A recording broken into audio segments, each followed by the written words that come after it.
Hello, friends. This is Dave Hurwitz, executive editor at ClassicsToday.com, here with the greatest recordings ever.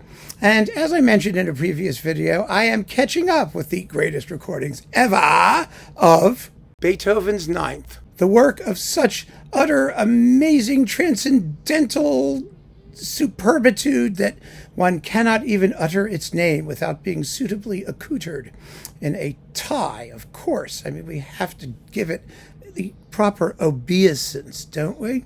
We really do. And, I did a repertoire video about this where I said, look, I'm going to just leave out all of the, other ones and only talk about the best. And essentially, there are three versions of the Ninth that I think are the best, none of them by the most famous conductors. And it's really interesting, actually. It's because, you see people, if you're a newbie to the classical music world and you're dealing with this particular work, you're going to have all kinds of debate. You'll look it up. You'll see people arguing about, well, one of Furtwängler's 400 lousy recordings live, or Toscanini never was satisfied with this, or, all these big names. Karajan did 400 recordings of it, and some of them are very good. It's not that they're not good. It really isn't. It's just that there are a few which really stand out as the best. And for all of the foaming and salivating and drooling and panting about and the Easter egg hunt, for that one live performance where everything just went right, and because nothing quite goes right with all those famous people's recordings, none of them are 100%. There are some that do it. They do it. They just aren't done by the most famous people, but it doesn't mean that the piece is only performable if you have a certain PR presence in the world of classical music. It just doesn't work that way. You have to listen and judge, and that's what we do. And so we've talked about now the Fricsay performance, which is amazing. Ferenc Fricsay, Hungarian conductor, and Hans Schmidt Isserstedt, who was incredible with the Vienna Philharmonic. You do get one with Vienna, for those of you who insist that only Vienna can do great Beethoven. Foolish people, but there you go. They do. They can, under the right circumstances. And the other one, the third in my trio of all-time great versions, is this one with Günter Wand and the North German Radio Symphony Orchestra and Chorus. And oh my. I mean, this is now, by the way, this is now the NDR Elbphilharmonie Orchestra. Like, why not make the name longer and less alluring than it already was? Anyway, Günter Wand, for those of you who don't know who he was, and we heavy-duty classical people just assume everybody knows all this stuff, but I'm trying not to.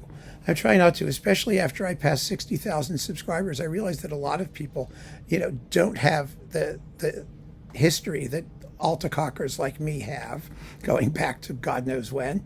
And so Günter Wand was, for much of his career, a German Kapellmeister, a very serious, decent conductor who specialized in a lot of contemporary music with German radio orchestras, which was an amazing breeding ground for fabulous musicians, the German radio system, and German radio conductors. He characterized himself as a old conductor of the new school.